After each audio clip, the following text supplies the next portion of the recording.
सुख के माथे सल पर जो हरि हृदय से जाए, बलिहारी बात दुख को जो पल पल याद कराए। कुंती ने बड़ा प्यारा जवाब दिया कि अगर मेरे ऊपर सुख आ गया तो हम आपको भूल जाएंगे। क्यों? सुनो, दुख में सुमिरन सब करे, सुख में करे न कोई। जो सुख में सुमिरन करे तो दुख काहे होय। इसलिए प्रभु आप ऐसा करो, मुझे दुख दे दो। और एक बात कही कुंती ने, सुनो प्यारे, दुख ही मानव की संपत्ति है, फिर दुख से क्यों घबराना है। दुख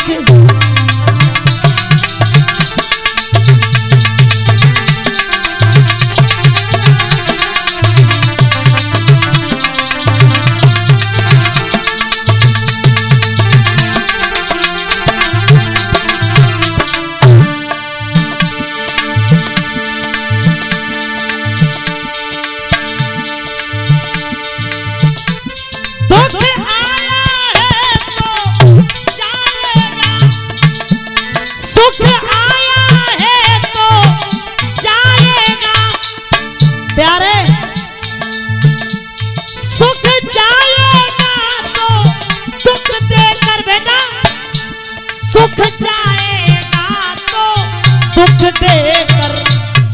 क्या बताया मैंने? क्या बताया मैंने?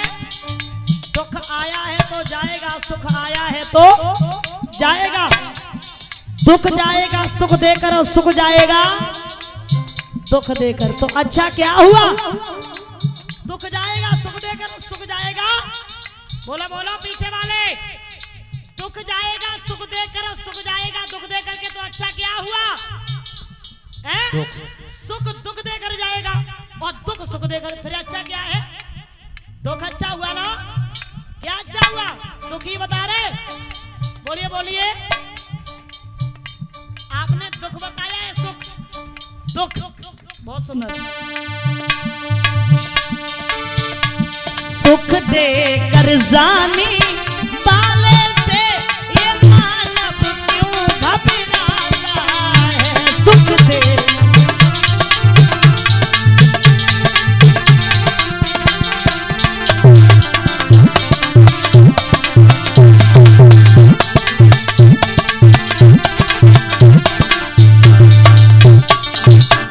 जवाब दिया, प्रभु आप हमें दुख दे दो। क्यों? अगर मेरे ऊपर दुख रहा तो मैं आपको याद करती रहूंगी, और सुख दे दिया तो मैं आपको भूल जाऊंगी। विपदौ न इव विपदा, संपदौ न इव संपदा। विपत नारायण स्मृति, संपत्ति नारायण स्मृति।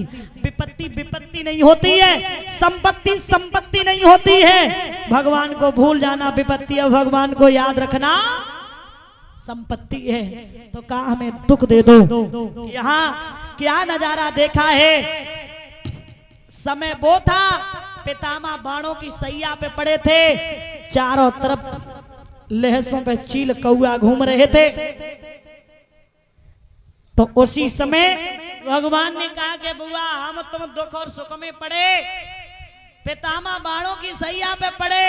तो उसी समय पितामह कह रहे थे, जाने कब आएगा और मुझे अपना बनाएगा। मेरे आंसू पोंछ कर मुझे गले लगाएगा। कब आएगा मेरा सावरिया, कब आएगा मेरा सावरिया। श्रोता बंधु ध्यान रखना, उसी समय पास में पहुंचे हैं। और जैसे ही पास में पहुंचे, थोड़ा इंतजार कर लो, है ना, आरती के बाद ही तो जाओगे ना। हाँ तो थोड़ा इंतजार कर लो। तो महाराज उसी समय वहां युद्ध भूमि के मैदान में जब पितामह पड़े थे, सबसे पहले धर्मराज युधिष्ठिर गए हैं, प्रणाम किया, सबने प्रणाम किया, कुंती ने प्रणाम किया। पितामह बोले सौभाग्यवती हो। और जैसे ही अर्जुन सामने पहुंचे तो अर्जुन के आंखों में आंसू आ गए। पितामह ने कहा आंखों में आंसू क्यों आए? अर्जुन बोले आंसू आने की तो बात है, क्यों? अरे ऐसा भी कोई महाभारत का युद्ध होता है? कैसा? नाती बाबा को मारने का प्रयास कर रहा हो और नाती बाण चला रहा है, बाबा बाण नहीं छोड़ रहे, नाती बाबा को मारने का प्रयास कर रहा है। पितामह ने जवाब दिया बेटा उस वक्त तो तुमने अपना फर्ज निभाया था, तुमने गलत नहीं किया था, लेकिन बेटा मेरी एक बात सुनो, तुमने ही बाण मारा था, मैं तुम्हें ही याद कर रहा था। कैसे? अरे सरसैया पे पड़े जय हो। अरे पितामह सोच करे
होंगे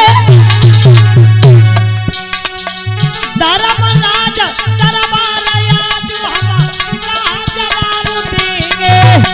अरे धर्मराज दरबारया जो हम कहाँ जवाब देंगे।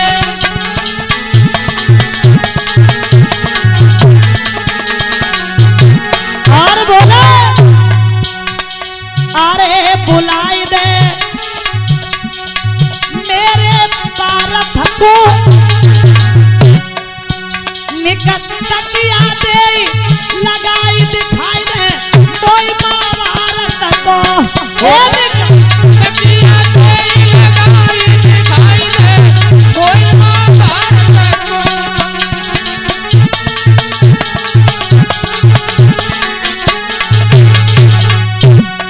अरे नीर नीनन से डरकावे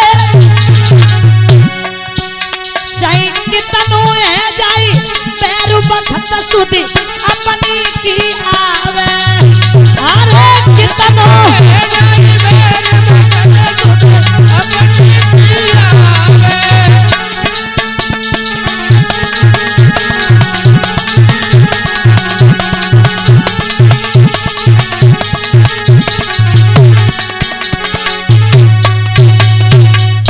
बेटा तुमने ही बाण मारा था और मैं तुम्हें याद कर रहा था, लेकिन तुमने एक भूल कर दी, एक गलती कर दी, मेरे पूरे शरीर में बाण मार दिया।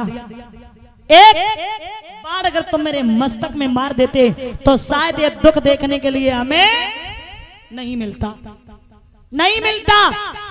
तो याद रखना उसी समय भगवान कन्हैया आ गए और जैसे ही भगवान कन्हैया आए हैं और भगवान कन्हैया को जिस समय देखा है श्रोता बंधु, उसी समय आंखें खोली। आ गए प्रभु आप? बोले आ गए। मुझे आपका ही इंतजार था, आपका ही मुझे इंतजार था। पहले आंखें नहीं खोली, अब आंखें खोल ली जैसे ही भगवान आए। पितामह पूछते हैं आप हमें ये बताइए ये दुख हमें देखने के लिए क्यों मिल रहा है? मेरी मैया बारे पे मर गई, पिता ने पाला, बाणों की सैया पे पड़ा। भगवान कन्हैया ने कहा अभी ये पांडव जाने वाले हैं, पहले इन्हें कुछ ज्ञान दे दो, उसके बाद मैं तुम्हें बताऊंगा। तो आज पितामह ज्ञान क्या देते हैं, गौर करना, ध्यान से सुनना। ज्ञान देते हैं, सुनो, अगर कोई पाप करता हो तो पाप को देखते मत रहना, आगे बढ़ जाना, क्योंकि पाप करने से ज्यादा देखने वाला पापी होता है। और अगर किसी की जान बेफिजूल जा रही हो, बेकसूर जा रही हो, तो उसकी जान बचा देना। और बोले अगर किसी स्त्री की लाज जाती हो तो देखते मत रहना, स्त्री की लाज बचा देना। दादा याद रखना, जैसे ये बात कही तो ताली मार के द्रौपदी हंस गई। और जब द्रौपदी ताली मार के हंस गई, पितामह को बड़ा गुस्सा आया। शर्म करो थोड़ी, ये क्या तरीका है? अरे कुलवती बहू को ससुर के सामने ऐसे हंसना शोभा देता है? अरे तुम क्यों हंसी? द्रौपदी बोली, द्रौपदी फिर हंस गई और बोली, हंसे तो आपकी बातों पे। ये बात आप कह रहे हो? स्त्री की लाज आप बता रहे हो? अरे आपसे अच्छा तो वह रामायण का गिद्ध है। क्यों? जब रावण सीता को चुरा के ले जा रहा था तो गिद्धराज ने कहा था कि मनुष्य सब मर गए, इस स्त्री की कोई लाज बचाने वाला नहीं है, और अपनी जान को भी दे दिया था, अपने पंखों को कटवा लिया था। अरे तुम तो उससे भी गए बीते हो। मेरी साड़ी को जिस समय दुशासन खींच रहा था, मैं तुम्हारे सामने चिल्ला रही थी, तब तुम कहां गए थे? आज स्त्री की लाज बचा रहे हो? क्या कह रहे हो? तो उसी समय श्रोता बंधो, पितामह का सिर नीचे हो गया, कहा मुझे माफ कर दोस्त ने, हमसे भूल हो गई, भूल हो गई। यहाँ द्रौपदी ने पितामह को माफ किया है। और आज पांचों पांडव वहां से जाते हैं, अपने बेटा को इधर भगवान कन्हैया जब कहते हैं, जब कहते हैं बोले ये दुख तुम्हें देखने के लिए क्यों मिल रहा है? बोले हमें 100 जन्म के बारे में पता है। पितामह ने कहा कन्हैया मुझे 100 जन्म के बारे में पता है, मैंने कोई ऐसा कर्म नहीं किया। भगवान बोले एक जन्म और याद करो। कौन सा? तुम रथ पे बैठ करके जब जा रहे थे, तुम्हारे सामने से एक सर्प गुजर रहा था। पीछे वाले ध्यान देना, पितामह को जवाब दिया भगवान ने क्या 100 जन्म के बारे में पता, लेकिन एक जन्म और याद करो। जब तुम रथ पे बैठ करके जा रहे थे, तुम्हारे सामने से सर्प गुजरा, तुमने उसे हाथ से उठाया और हाथ में लेकर के बेरी के वृक्ष पे फेंक दिया।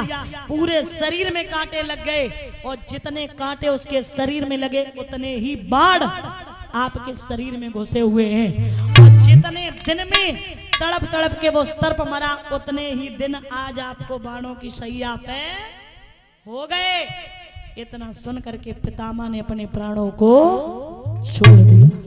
यहाँ परीक्षित को राजा बनाया है, और राजा बनाने के बाद पांचों पांडव द्रौपदी सहित हिमालय पे गलने के लिए चले जाते हैं। और जब चले जाते हैं तो इधर क्या हुआ, महाराज परीक्षित शिकार खेलने के लिए गए।